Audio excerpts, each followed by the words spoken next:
Hey everybody, I'm really happy to bring this next series of videos to you on color mixing with Kato Polyclay. I am at this moment thinking that it's going to be a 4-part series, but it might extend further as we take the mixtures that we create and make some special things.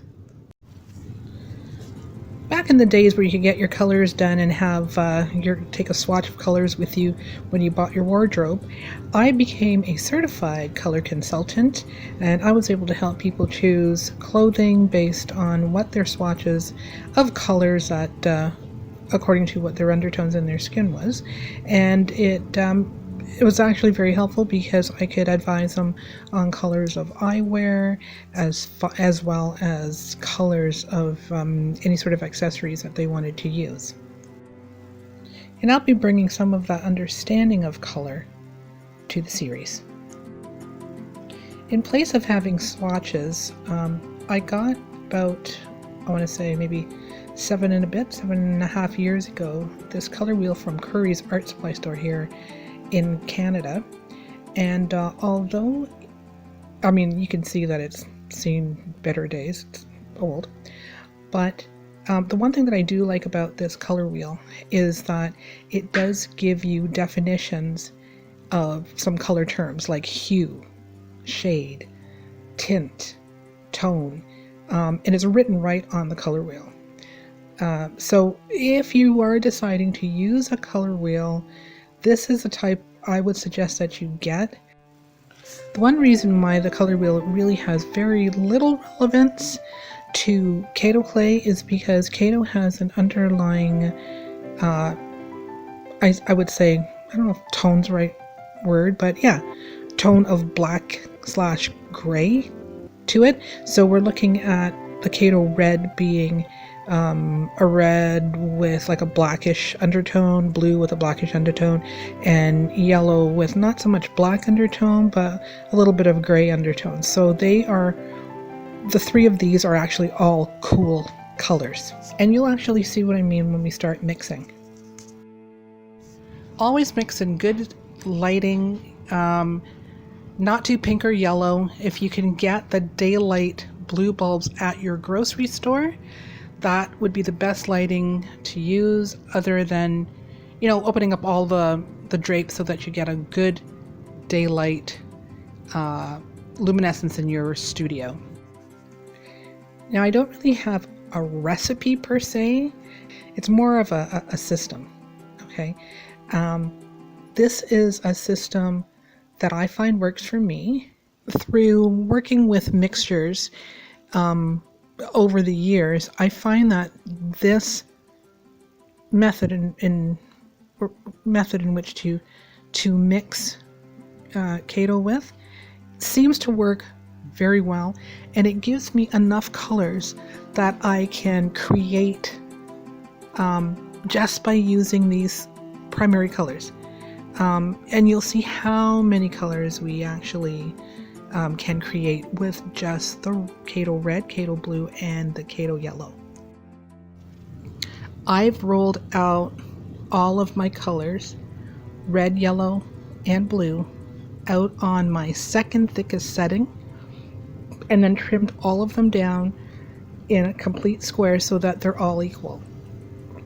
The next thing I did was I divided each of the sheets into 4 parts. So I had 4 lines of yellow, 4 lines of blue, and then 4 lines of red. So this method is based on ratio, okay? So for example, if you're looking at how I've laid out the first part, I've got ratios down the side, 1:1, 1:1/2, okay, 1:1/2, 1:1/3, and 1:1/6.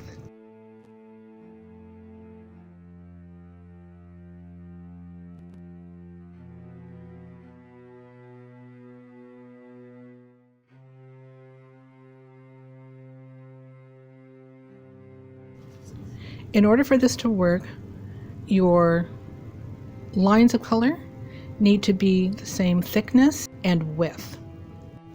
Because I was using my red as my additive color, I used 2 lines for my blue and 2 lines for my yellow, and I'll show you how I divided it up. The first strip of red as the additive is just going to remain as 1. Therefore, now you have 1-to-1 ratio of yellow and red. The second line of red is a little bit more intricate. So I divided that line into 2. So I get a half for my second ratio. And then I take the remaining half and divide that into thirds. So equal parts. Okay, so you're going to have 1, 2, 3 equal parts. You're going to take one of those parts and put it beside your 1-to-1/3 ratio, and then you're going to take another one of the thirds and you're going to divide that 1/3, which will be your 6th, and put the 6th next to the 1-to-1/6 ratio line. The rest I'm just going to put aside because I'll probably use it in another color combination. And you continue this manner. I'm going to put away the rest of the red because I'm going to add it next to the blue base. So you'll get blue with an additive of red. You're also going to do a base of red and add some blue. You're going to do a base of yellow and add some blue. And then you're going to do blue as a base and add some yellow, and red as a base and add some yellow. Now the one thing is that when you are mixing colors, I did all mine by hand. I know a lot of you like to mix your colors with pasta machine. Again, these are really small sizes, so maybe mixing with the pasta machine might be a little bit quicker and easier for you. But because I was mixing such small amounts, I just did these with my hands. Now, what I wanted to mention though is because I was just using my hands, I was not wearing gloves. The reason is because Kato requires some warmth in order for the mixing to be a little easier.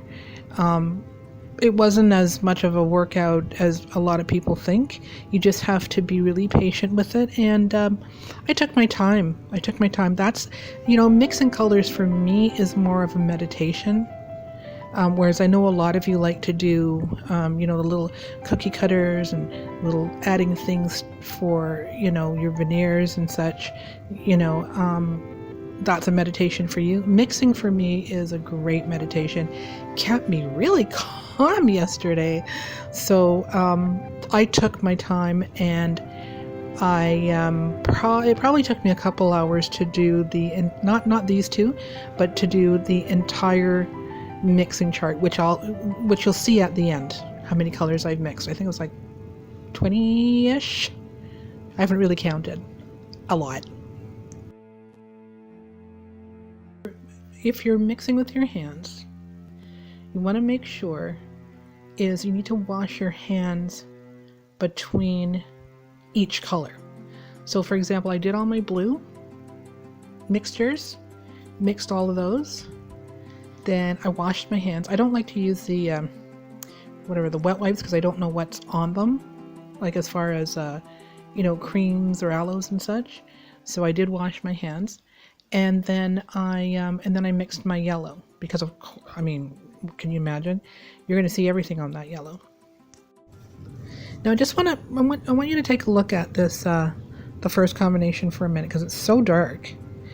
What I did was I did a smear on white just so that you can actually see what the colors are. The 1-on-1 ratio of red and blue, so dark. It looks kind of black, but it's actually a deep violet purple. And when you smear it on white, you can see the color come out. Well, look at the 1 to 1/2 with blue and half red. I mean, indigo. You just created an indigo, which is a purple blue. Indigo blue. It's just beautiful. Now look at its opposite. We're starting off with a base coat of red, and you're going to do a half blue. Again, just incredible. Almost fuchsia, right? And so on and so forth. Like here's the third, and here's the sixth.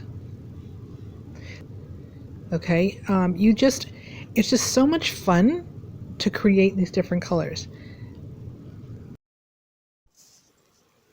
Now let me just show you the results of the first 3 mixtures that I did.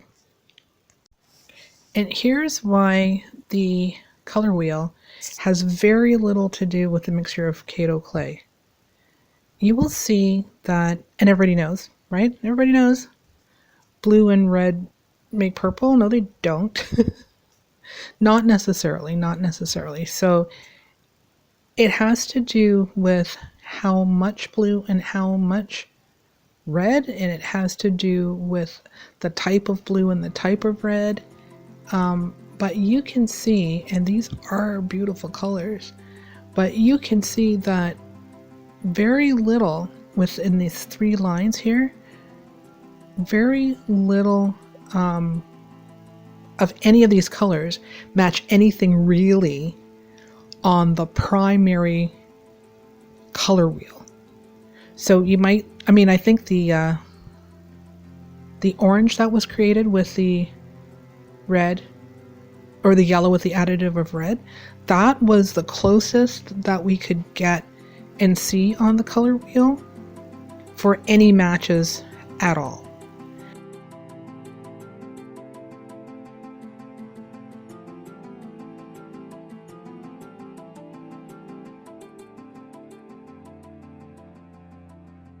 But look at the blue. Look at the blue with the additive of red. I mean, beautiful colors. But like, anywhere? No. Actually, they are and do exist somewhere, but they exist in our tertiary, which is the 3rd mixtures of color, and the secondary mixtures of color. And the great thing about this Kato clay and mixing it in this way is that you can create secondary and tertiary colors without remixing. So without taking a primary color mix and then mixing in a primary color on top of that, and so on and so forth.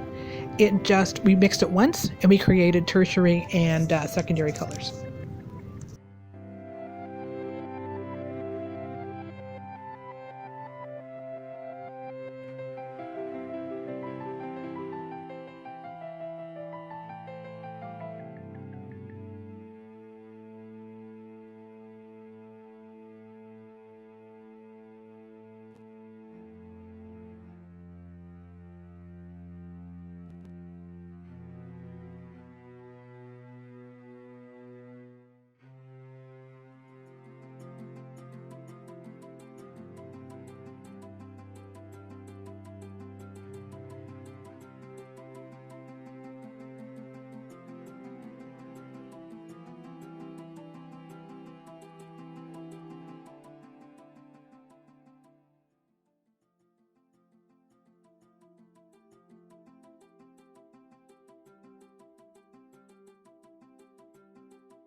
So next time we get together, we're going to look at tinting, which is adding white.